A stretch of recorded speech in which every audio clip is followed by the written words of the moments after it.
গৌরহরি কলিযুগে এসে কোনো কিছু ধারণ করবে, হাতে অস্ত্র ধরনি। রামায়ণে অবতারে ক্রোধে নারায় অস্ত্র ধরে অসুরের করিল সংহার করিল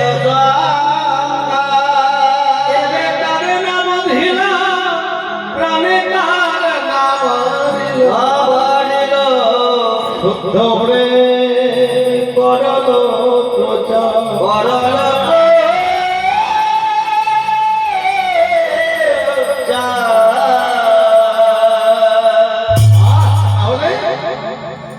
মহাজনকে ভুল বলবো সিংহাবেন মুরলি করিয়া জয় ধরি এই যে বললো এখনই যে সিংহাদনকে মুরলি ধরেছে কি বাবা তাই তো বললো যে গৌর হরি সিংহাবেন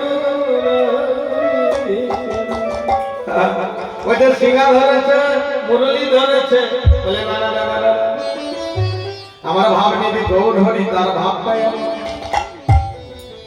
ভাব নিধি গৌর হরি নেই আমার ভাবটা এমন ঠিক জানো সিংহা বাজছে আর মুরলি বাজাইছে আমার গৌর হরি বাবা গৌর হরি একাই বাজাবে কেন গৌর হরি কি একাই সিংহাবেন মুরলি বাজাবে ভাবে ভাবে অনেক কিছু বোঝা যায় তাই না ভাবে অনেক কিছু বোঝা যায় এক মানে এক চাষি আর চাষির বউ এক চাষি আর চাষির বউ প্রায় মানে নিজের প্রতিদিন তাদের ওই চুলট মুলট লেগেই থাকে মানে চুল ছেঁড়া ঝগড়া হয় প্রতিদিন এই সংসারে অনেক আছে অনেক মেয়ে আছে হ্যাঁ স্বামীকে মানছে না অনেক স্বামী আছে তার স্ত্রীটাকে মানছে না একেবারে চুলট মুলট হয়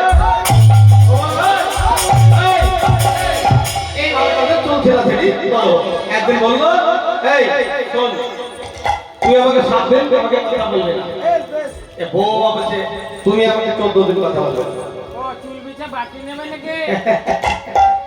এইবারে স্বামী বলছে 7 দিন কথা বলবে না আর বউ বলছে তুমিও 14 দিন কথা বলবে না কিন্তু রাত পোয়ালে তাদের ওই কলহটা করতে হবে। এই গোসাই, রাত পোয়ালে প্রতিদিন যে ধর্ম ঝগড়া গন্ডগোল করা, ঠিক সূর্য উদয় হয়েছে, সূর্য উদয় হওয়ার পরে ওটা মনে মনে ভাবছে তাই তো প্রতিদিন তোকে আমি চা করে খাওয়াই, আজ তোর আমি চা করে খাওয়াই, ওরা তুই কেমন তোর দিন কাটাইতেছিস আমি দেখতেছি, ওকে তোরে আমি আজকে চা করে দেবো। এবার দেখছে বেলা অনেক হয়ে গেল। এবার স্বামীটা ওই চাষি মনে মনে ভাবছে এই মায়াটা তো আমার চা করে দিতেছে না। তখন ওই স্বামীটা ভাবে ভাবে এবার বউটা স্বামীটা তো অনেক বেলা হয়েছে, অনেক বউটা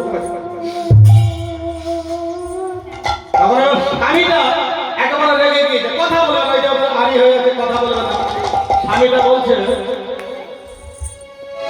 মানে হুঁটো লাঠি লাগাচ্ছে, আর বউটা দেখাচ্ছে ওকে পিছনে আমি ঘুরে পালিয়ে আসবো, আবার ঘুরে যাওয়ার মুখোমুখি। এবার মুখোমুখি স্বামীটা বলছে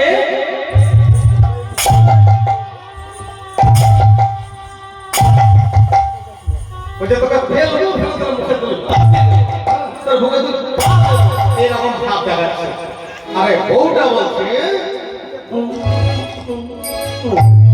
তুই থাক, আমি আমার ভাই চলে আবার ভাবে ভাবে কথা হচ্ছে। নিতাই আমার হরি বল, হরি আমার বউরে হরি আমার ভাবা বেশে বদল বাজাই আর বদলের মুরলি বাজাই। হরি বল। এই যে আমাদের এই ছোট্ট বউয়া দেহটা বাবা যা আছে বিশ্ব ব্রহ্মাণ্ডে তাই আছে এই দেহ ভাণ্ডে, এই কথাটা তো সবার জানা আছে তাই না? যা আছে বিশ্ব ব্রহ্মাণ্ডে তাই আছে এই দেহ ভাণ্ডে। তাহলে এই যে দেহের মধ্যে আপাত মস্তক এই ছোট্ট বউয়া দেহটা, এই দেহের মধ্যে আছে সিংহা, আছে বেনু, আছে মুরলি বাবা। তাহলে বাজাতে হবে। আমি পারবো এই মৃদঙ্গটা বাজাতে? আমি অর্গনটা বাজাতে পারবো না। হ্যাঁ, আমি পারবো কি না? আমি দু চারটা কথা বলে সুর দিয়ে বাউ দিয়ে গানটা করতে পারবো, আর এরা পারবে না আমার কাজ, আর আমি পারবো না এদের কাজ। তাহলে শিখেছে আপন আপন গুরুর দুয়ারে গিয়ে শিখেছে কি কাজে বাবা? যার যারা শেখা হবে সেই সেটা পাবে। মানে শিখতে হবে আমাদের এই 14 বউয়া দেহ বাবা, এই 14 বউয়া দেহের মধ্যে আছে সিংহা, আছে বেনু, আছে মুরলি। তাহলে বাজাতে জানতে হবে কোথায়? গুরুর দুয়ারে গিয়ে আমার গুরুর চরণ ধারণ করি, গুরুর চরণ আশ্রয় করে জানতে হবে সিংহা বেনু মুরলি বাজাই যাবে। গুরুদেব যখন ফুৎকার দেয় আমাদের কর্ণের গুহলে, ওই গুরুদেবের বদনে ফুৎকার পেয়ে আমাদের হৃদয়ের মধ্যে সিংহা বেনু মুরলি আছে। এই সিংহা বেনু মুরলি হাহাকার করে বেঁচে উঠে। আর সিংহা বেনু মুরলি যখন বাজে তখন বদন দিয়ে সুধা মাখা মধুমাখা হরিনাম গুণগান বার হয়। সিংহা বেনু মুরলির যে ধ্বনি, অর্থাৎ আমাদের এই দেহের মধ্যে সিংহা বেনু মুরলির ধ্বনি কেমন হয়? বদনে বার হয় মধুর ধ্বনি। বলে জয় নিতাই, হরি বল। কেউ বলে রাধে রাধে, কেউ বলে হরে কৃষ্ণ, নাকি ওমা? তাহলে সবই আছে, বাজাতে জানতে হবে। তাই চিপ শিক্ষাও লাগে এলেনে গৌর হরি বসে যাবো কোলের জিনি। তোমরা ধরো ধরো ধরো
বলছে গুরুকে মানুষ হবে ভাববেন না, গুরুকে কখনোই ভাববেন না যে মানুষ, সাধারণ মানুষ, এটা ভাবলে হবে না। তবে হ্যাঁ মানুষ, আমাদের এমন এমন মানবে হতে এসেছি।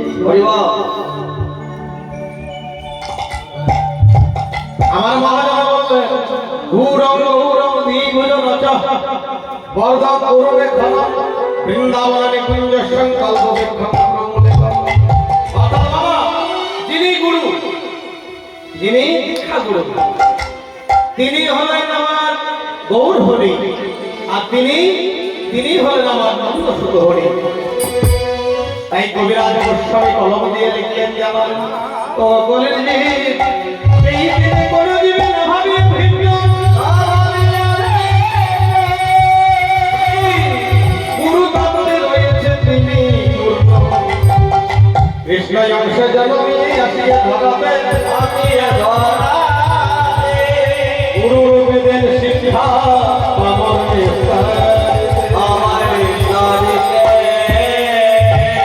শিক্ষা মাগি গৌর হরি এই ধরা এসে বলছে তোমরা হরি বল গুরু বল গুরু চরণ স্মরণ করো, নইলে তোমাদের উদ্ধার হবে না, হবে না, হবে না। আমার গৌর হরির সঙ্গ লাভ করেছে কারা কারা? রামায়